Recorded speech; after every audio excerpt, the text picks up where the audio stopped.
दोस्तों, अगर आप भी 8 बजे के बाद स्नान करते हैं तो ये जानकारी जरूर देखें।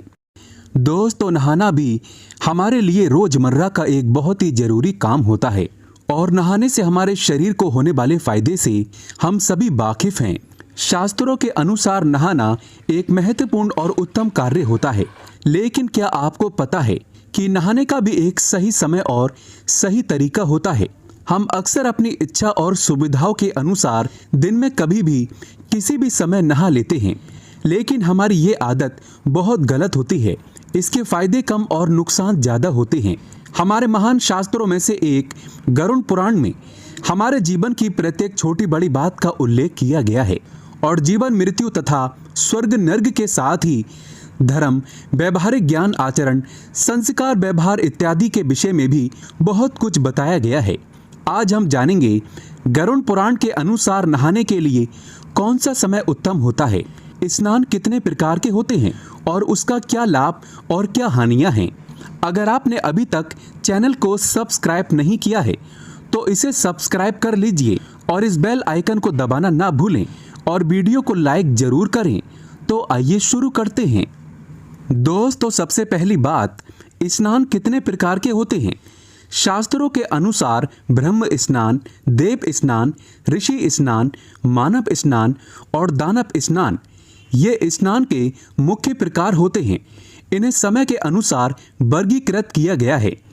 गरुड़ पुराण के अनुसार ब्रह्म मुहूर्त में किए जाने वाले स्नान को सर्वश्रेष्ठ माना गया है।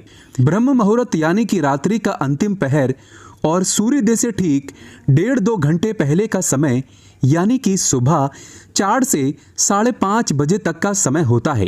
शास्त्रों में ये समय दिन का सर्वश्रेष्ठ समय माना गया है, क्योंकि इस समय वातावरण में अद्भुत और चमत्कारिक ऊर्जा होती है, क्योंकि इस समय देवता का समय होता है। इस तरह देवताओं का स्मरण करते हुए ब्रह्म मुहूर्त में किए जाने वाले ब्रह्म स्नान को सर्वश्रेष्ठ स्नान कहा गया है। इस समय स्नान करने से और स्नान के तुरंत बाद सूर्य देवता को अर्घ्य देने से हमारे जीवन में सुख, समृद्धि और शांति आती है। दिन भर हमारा तन और मन सकारात्मक ऊर्जा से भरा रहता है। दोस्तों, दूसरा है देव स्नान। सुबह 5 से 6 बजे के बीच किए जाने वाले स्नान को देव स्नान कहते हैं। सभी पवित्र नदियों का स्मरण करते हुए किए जाने वाले स्नान को श्रेष्ठ स्नान माना गया है। इस समय स्नान करने से हमारे शरीर में सकारात्मक ऊर्जा का संचार होता है और सभी प्रकार की नकारात्मकता और बुराई हमारे शरीर से बाहर निकल जाती है। इसी तरह देव स्नान के समय स्नान करने से हमारा तन और हमारा मन शुद्ध होता है। दोस्तों, तीसरा स्नान, सुबह सुबह जब आकाश में तारे नजर आते हैं उस समय किए गए स्नान को ऋषि स्नान कहते हैं। ये भी श्रेष्ठ स्नान माना गया है। इस समय स्नान करने से हमें मानसिक शांति मिलती है। दोस्तों, चौथा स्नान, 6 से 8 बजे के बीच किया जाने वाला स्नान मानव स्नान कहा गया है। ये स्नान सूर्योदय के समय या सूर्योदय के ठीक बाद में किया जाता है। इस समय स्नान करना भी अच्छा माना गया है। शरीर में दिन भर सकारात्मक ऊर्जा व्याप्त रहती है, जो हमें किसी भी कार्य को करने के लिए उत्साहित करती है। दोस्तों, पांचवा स्नान, सुबह 8 बजे के बाद स्नान करना हमारे शास्त्रों में सही समय नहीं माना जाता। इस समय वातावरण में दिव्य शक्ति बहुत कम हो जाती है, इसीलिए मनुष्य में उत्साह और ऊर्जा की कमी दिखाई देती है, जिससे वो दिन भर आलस का अनुभव करता है। पूरे दिन शरीर में सुस्ती भी रहती है और किसी भी काम में मन नहीं लगता। इसीलिए 8 बजे के बाद कभी स्नान नहीं करना चाहिए। जो कि महिला 8 बजे के बाद स्नान करती है उसके जीवन में सदैव दुर्भाग्य बना रहता है और घर से सुख समृद्धि चली जाती है। दोस्तों, छठा स्नान, दानव स्नान। दोपहर 12 बजे के बाद किया जाने वाला स्नान को दानव स्नान कहते हैं।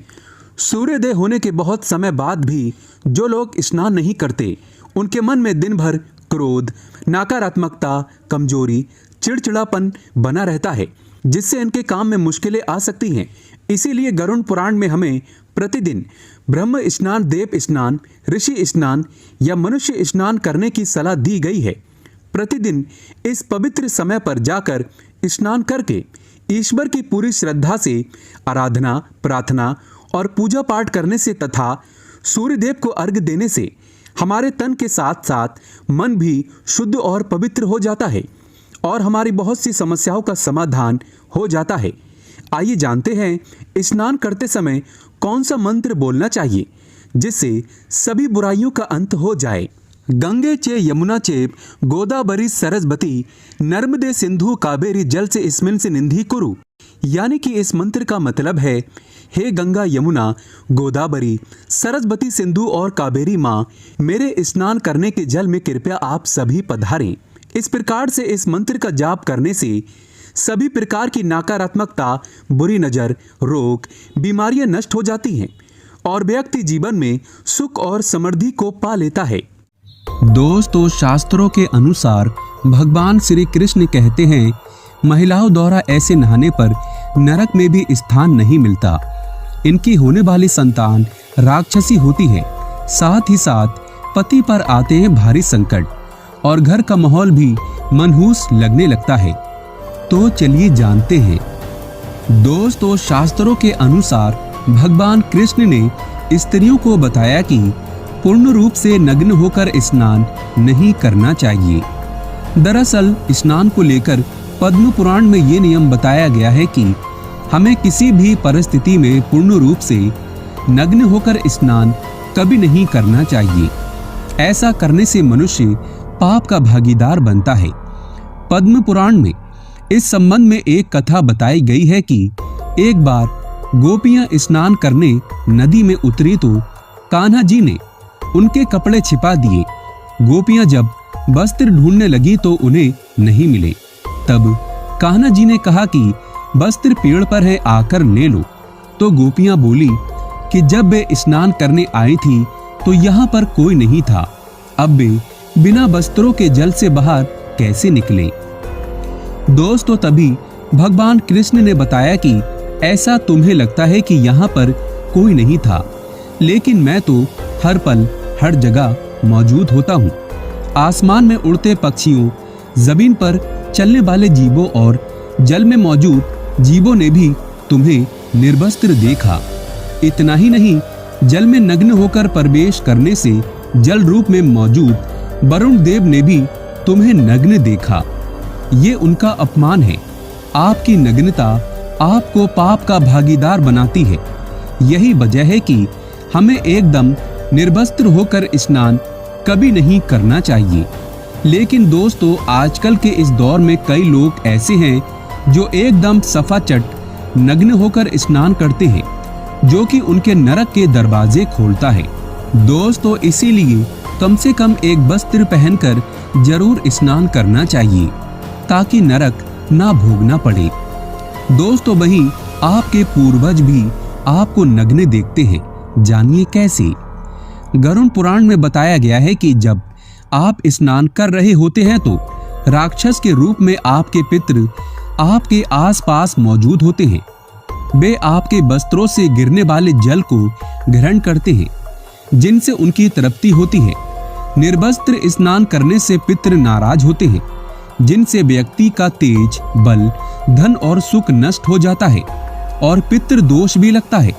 और जब ये नाराज हो जाए तो संतान भी राक्षस पैदा होती है और घर के कमाने वाले व्यक्ति पर अब तक के सबसे बुरे प्रभाव पड़ते हैं। इसीलिए कम से कम एक वस्त्र तो आप जरूर पहनकर नहाएं।